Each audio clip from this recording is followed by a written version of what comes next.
Good morning, folks. Hi, I'm Phil McPhail here with the United Country Lifestyle Products of Maine, and today I'm here with Emily Pond. She's got a great listing here in the town of Howland off the Seboeis Road. Behind us is the Pond Farm Wildlife Management Area that's owned by the state of Maine, and the really unique part about this property is our 516 acres we're going to show you today completely surrounds this wildlife management area. This is 450 acres of mostly wetlands that were actually created here many years ago. I grew up in this town. When I was a kid, we used to duck hunt in here, Emily. And it was, my husband used to hunt in the back too. Yeah, and deer. This is a great area for hunting. The pond itself was created by dredging. They did some blasting to create potholes out here for the ducks and geese. They've got a lot of boxes out here for wood ducks. They've manipulated the vegetation in here. I think they planted some wild rice when I was a kid, and it's probably still growing. They also, over here, you'll see a water control dam that controls the water levels pretty well. And we're in a drought this year, and we still have plenty of water in the pond because they've done a great job managing this. So we're gonna take a good look at this 516 acres today. Emily and I are going to go in on an interior road, show you some of the woods, some of the wetlands, some of the uplands, some great soils, elevation, and the best part is this is only about a half hour from the city of Bangor. Yes. So stick around. Let's go take a look at it together. Here we are at the entrance to, this is an interior road that goes through the property. So you've got a mile of road frontage on this private gravel road, and then we have approximately 2,300 feet of paved road frontage on the Seboeis Road. And we do have electricity out here at the road. Yep, we've got electricity at the road. It hasn't been brought into the land, but it certainly could be. Yes. And we also got communication lines out here, and I think I noticed some of them were buried. Yes. There's some up above and some buried. Yeah, I've seen some boxes. So. Yeah, so this is a pretty good road. I used to hunt this when I was a kid. This was owned and managed by Princeton Carlisle Company, and it was quite interesting. There's a difference today because everybody's worried about liability, but my grandfather used to get a permit. We came in here, and when they were logging this property, we could come in and clean up the tops and stuff for firewood, which we did. And we always saw a lot of whitetail deer and rough grouse on this road. So I always loved to come along with Grandfather to go in on this road anytime he was looking for a load of wood. Let's take a ride in and check out the interior. The road really is in good condition, considering I don't know that a lot of people have been traveling it other than the man who owns the property. Yeah. So that it's really in good condition. Yeah, it's kind of nice to have a gate on the road. And with all of the horseback along here, it's very difficult for anybody to get off the road. Right. This is the probably the ideal location to get in here, and it does reach the height of land near where his building is. Yes. Let's go for a ride. Emily, we're in here about what, maybe a little over about a half mile maybe? Yes. And we've got this tractor barn and shed. And what was the size of this again? So the shed part here with the roof is 16 by 20, and then the enclosed piece is 11 by 21. Yeah. And there's a nice tractor in there. It looks to be about a 50 horse, I'd say, minimum. Yep. And then we've got over here, we've got the portable sawmill. Maybe we could have a talk with the owner if somebody was interested and they wanted to buy a package deal. That tractor and that sawmill will come in real handy on this property. Yep. He may be willing to negotiate those. Okay. Well, we're going to go in a little further and get to the end of the road and see what we find down there. Emily, where are we at now? We're about a mile in. We're at the end of the woods road that was put in here. This is a really nice spot. Phil mentioned this would be a great place for a food plot. Yeah, we were looking at the NRCS soil mapping, and this is a pretty interesting lot. We've got a lot of wetlands on this property, but we also have some really nice uplands here on the, I guess this would be the western boundary. No, it's probably the south boundary, actually. Southwest boundary. The soils here are Colton gravelly, sandy loams. This whole section across here, we did see a gravel pit, which we're going to show you guys a little bit. Yep. But what a great spot to plant a food plot, or if you want a homestead in here, you could probably get the trees off it, stump it, and plow it. I think you could grow quite a bit in here. What we're seeing here at the end of this road was probably a clear cut that was done 10, 15 years ago, maybe, I'm guessing, maybe a little less than that. It's regenerating with some hardwood. Got some raspberry bushes growing. The road base is beautiful. It's grown up to bushes, or grasses, but yeah, it's a really nice road. Emily, what are the elevations running here? Well, down in the pond area, the elevation is 160. Up here on the hill, we're at 240. So you've got an 80 foot change from down on the pond up here onto the hill. Quite nice. And we've seen another trail we're going to check out on the way back that looked interesting. I think it's going to head down towards the wetland.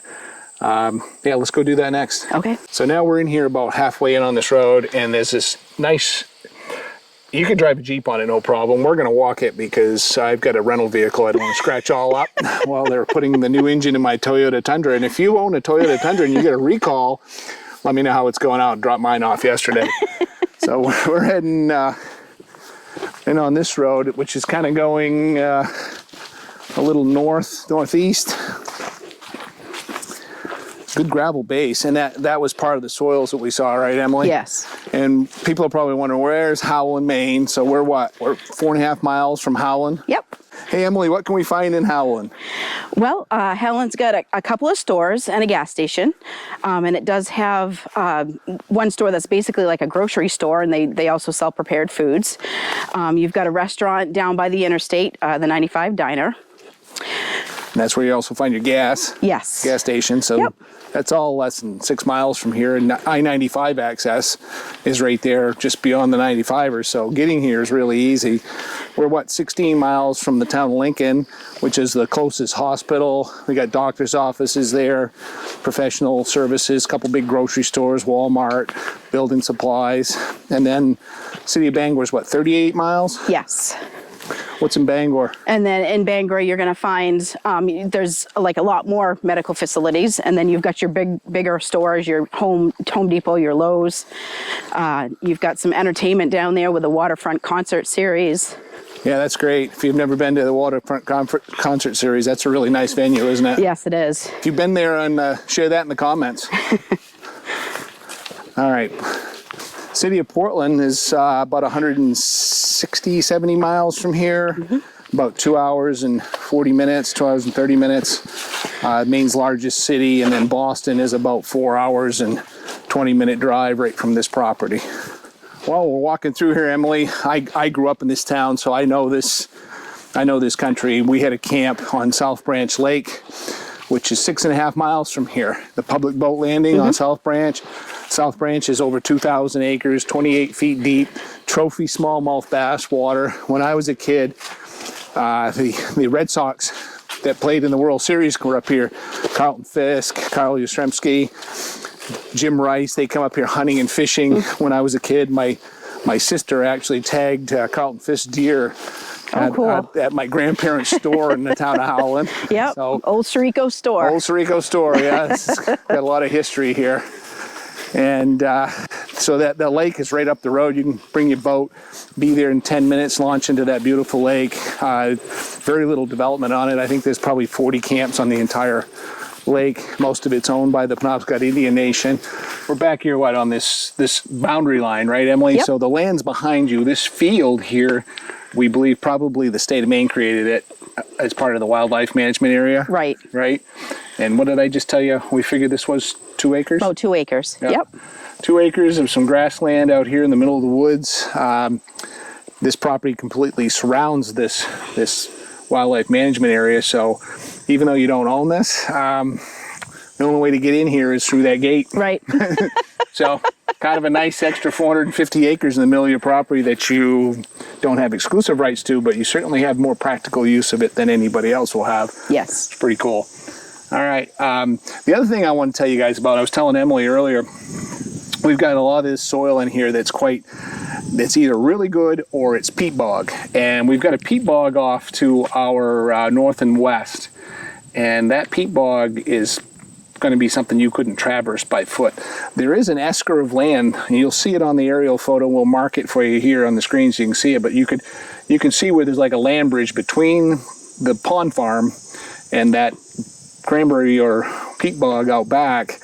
And for you hunters out there or wildlife photographers, what a great spot. A pinch point that is pretty much, other than the deer and moose and bear using the road, that we're on Seboeis Road, they're going to use the woods out here. and that narrow band of land that connects the uplands on both sides of all this wetland. So that's a really cool natural feature that I don't think you're going to find that in too many places. So if you're a hunter, or like I said, wildlife photographer, homesteader, or you just want to get away from everything and see a bunch of wildlife, this is a great spot to do it. We're over here, what, quarter mile in from the highway now, and there's this gravel pit. Yep. So, you know, he is the one that does the maintenance on this road. Not that any really needs to be done right now, but if at any point you did need to, you do have your own gravel pit to be able to draw from. Yeah, and he's got a screen here. Well, you know, you can ask and see if he'll leave that behind. That kind of makes it nice. Get the big rocks out of it. It's a sandy gravel, but it's great for road building. Yep. And you know, screen out the rocks and use that for filling in holes in different places. Nice little feature. Hey, thanks for coming along on the tour with Emily and I today at this property at 194 Seboeis Road in the town of Howland. Before Emily gives you all the details on this property, don't forget, like and share this video with some of your friends. And if you've been watching for a while, and 65% of you watch without being subscribed, shame on you, hit that subscription button down the bottom and put all notifications on. So Emily, what's our price on this property? So the purchase price on this property is $460,000. The yearly taxes are $1,501, and this is in tree growth. So you do get you're getting the tax break because it's in tree growth.